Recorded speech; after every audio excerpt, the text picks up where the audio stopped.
entino said the be a media di no konkron ma eba ani so physically so ti ase ma me nsa wo nyina te se awuo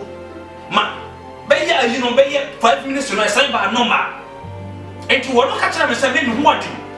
na manja na me de ho ato no so wo Calvary no manja no na dan na ye bona sondua na ono wo hobi na wo gina ho na ye bona sondua mu nti me bo Jesus de o ka kira me say Jesus didn't me nyafi e wo no na bra so nti me bo ya sure di no ene de wo hono se tumi wo na say wo obo ade Yakobon di no na wo hono se tumi e bro tumi so na me say o nti Jesus di na ye bo no tumi nim na mum de tumi mum ni ya sure no wonderful nti no ene me di ba kwa ma aka ho Yesu no ho ya sure obo ade tumi mum Yesu sa di we agusu sam kana wo kan everyday bia no mesrew blessing now blessing so oh bless the Holy Spirit. Be very careful. Onyamido, be very careful. Nyamin profona wo say won, be very careful. Nyamin a friend no kura wo say no hom atinimu na wo bless sa nipa no wo. Ebesu ya wan kasara hwewana mu otim. Sakrawa dwene, soso tru kwai bone so. Nkasa dia mo konkron wono na wodi nipa atrasa so wono na wo control nipa spirit enti no kasa tia na wetima je wo kra afru nsa sakra wadwene ko ko toja ni mo na sira wurade bodi fa free enya sa odi ko enguma wurade fa chew da wurade do pa enya boni ma eka wurade akoma enti na ma wakana book of Sam no wakana wo Sam 105 no 14 to 15 was it am from sanya de enka de me awurade man anointed na masura no me awurade na so won so won be ka ahemfo animu na yetimi ka ahemfo animu na wo e yetimi ka asam ma ahemfo sisa na wo e ndo ka bone fa Yakobon ni pa na se ofila awurade Holy Spirit na chini mu no kuremu a wo benya sotwen akon e ma wa brado mu da biara da na wo be bre abrabo mu sakrawa dwene wate but ninchira ne dia wo ye no mfra awurade dia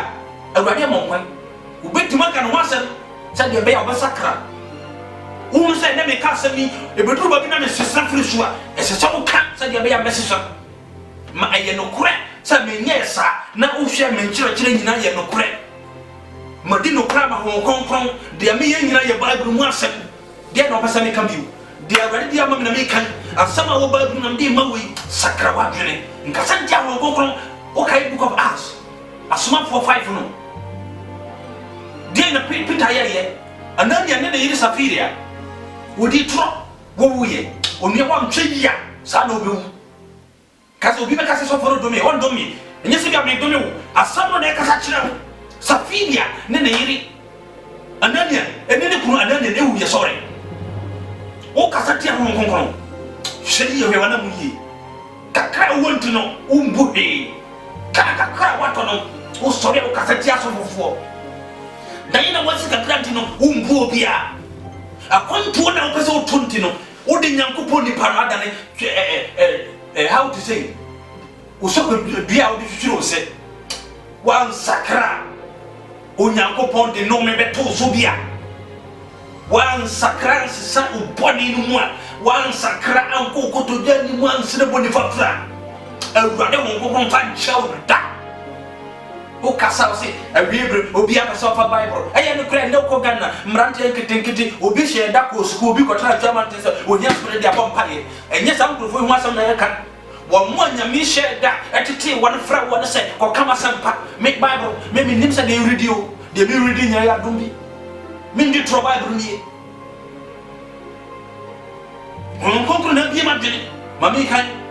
that is the gift of God. Wosusu sakrawatini nyawadin se obema nipa the Holy Spirit atem wosofu na me kasa tiri evangelist hweye wana mutum hweye wo se we odifo wo kasa wo kan ne ope enda hwe wana wo Ghana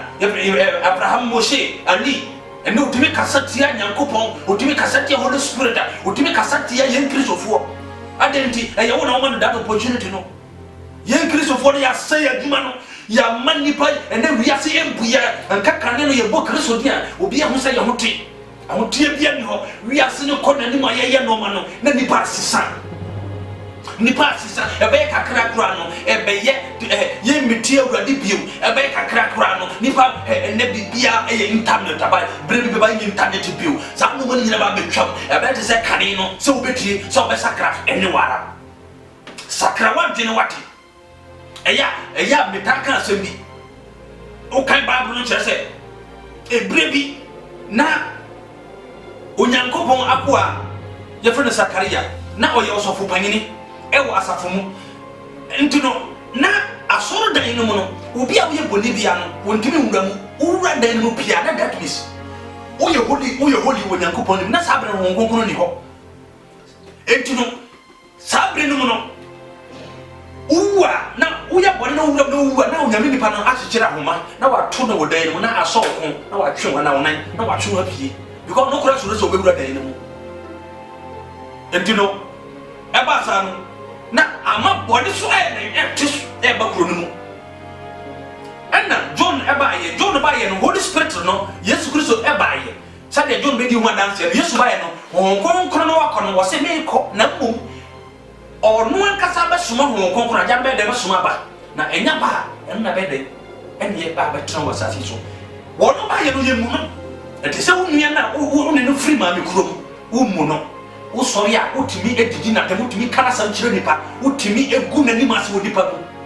it is Holy Spirit wo nua na egu na nimase no it is Holy Spirit oni ne free afru kromo wo no nipa wo se nipa nyina hu ne body ebe wie o so sakra Holy Spirit abaye ya damfo hu konkora abaye nua aden na yempa se Holy Spirit e try ye chen aden na yempa Holy Spirit se ebe buaye abre biara ye pese ye de na kasa pe wo se na sori a man kasa utumi ya ye na wakotra atwea wo ko bompa ye afedi na wo ye fasting anka kane no anka ye fasting no bi wo yeso be wu amaye me tabia me kama se mo mese da me yama bi se me be 5 days fasting dra fasting akoye program no me hunu hwi na me ye holy na me tra ho ye holy anka sara e de ma awade a that Holy Spirit is sunny and kasara no krapa me ka toni ni trust no sakra ba me tufu me pasa me tufu anka me ye security a edi me mu nkyira krum ye na eno na awurade de ya adwuma e woni pa brabo so Holy Spirit no asundwenti na ma oba ye wo me de ma se me bi wo aya nyankopon hira awurade mpaja wo ba Holy Spirit na o time no o mra wo so na o me wo adwuma Holy Spirit na o blessing every evening and morning and afternoon no already ma omra wa brabo so papa na wo ye no eya on to aso nye ma say o body na wo ye no eya on to aso ma already mpaja ne nsa awie bremu wona wo la iso wo hweme nyinara already nhira no mpaja no je mo kese de o de nsa be kan bia nya nhira e bo mpaye e ma wo say already nsa wo yare wo here fruit of womb may the Spirit of God will touch you right now. Oh, healing power. May the healing power. Nyame wo konkona ojawo mu no. Awurade ma touch you by the blood of Jesus Christ. O pese wo yiwa no every san sama bi kan. Awurade wo konkona won yi sa bole no fro so na ene wo ye Kristo ba na wo konkona mra wa bra so. Awurade ti wani. Onti na ni kyerɛw. Awurade mpaja ne nsa wo wa bra so. Awurade mwa wo abrabo mu. Awurade mwa wo awarwe mu. Awurade mwa wo asetena pa mu. Awurade nhira no nka wo ho. Awurade me bɔ mpaye ma new medical prayer ministry wa Ghana masafo. Awurade mpaja ne nsa wo so. Wana wa time nyina Awurade mpaja wo. Na wonye wo ne kɛseɛ. Na ma emu wo ne tire so. Na wana wo dɔ me no.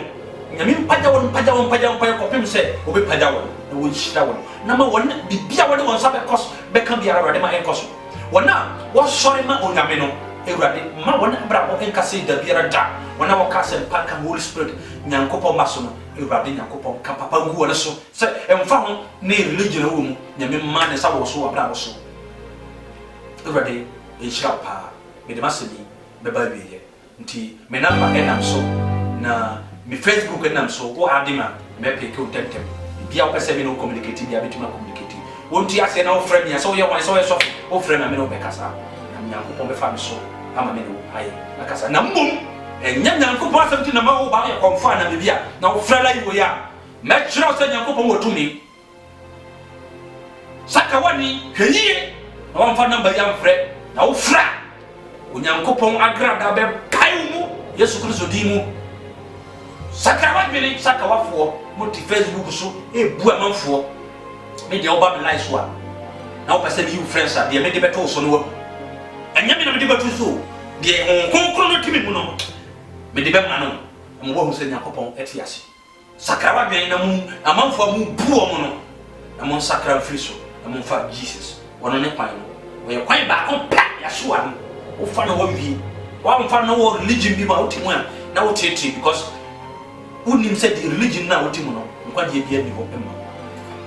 no kra na me ka kira no pa atan wo pa di me de na me nshira wo ka wo